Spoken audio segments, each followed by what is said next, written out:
Andrei, thank you for joining us. Thank you for having me. What brings you to the World Energy Congress? So I think it's a timely moment and a timely conversation to have with all the stakeholders because we are quite far away from the climate targets for 2050. Not that far away when it comes to years left to achieve that. So I think there is a conversation on how to address that, how to look at technology, both the current, the existing one, and the emerging technologies that we need to introduce in this conversation. And then obviously we need to bring people together and stakeholders at the same table to understand what are the best options and scenarios going forward.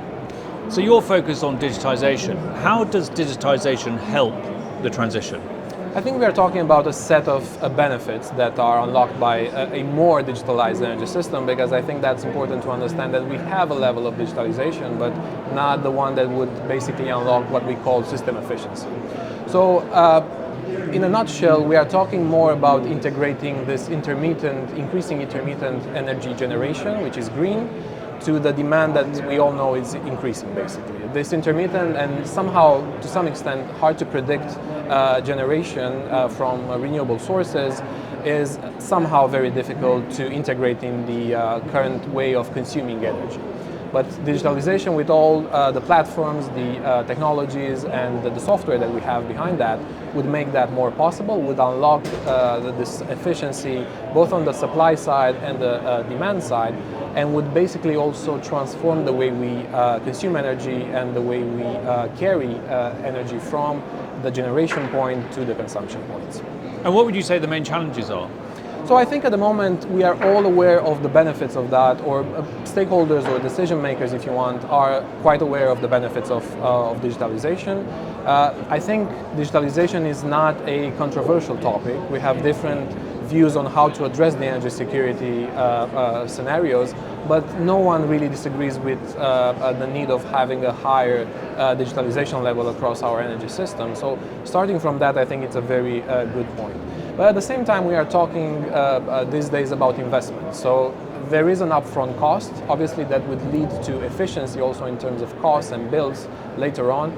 But there is an upfront cost that we are talking about, and that to some extent scares some decision makers. But at the same time, the decision makers, I think, and also to some extent maybe business leaders, are not fully aware of the new ecosystem that digitalization would bring, with all the new platforms and new let's say, elements of this ecosystem that would be more efficiently managed by this integrated digital backbone. So what do you think are the next steps to get more people engaged in this digitization of the energy sector? So I think digitalization nowadays goes hand in hand with grids and investment in grids, and the need to actually increase our grid capacity and our basically infrastructure capacity. And we are talking about that these days because obviously more supply, more generation, especially green generation, will require huge investments in grids.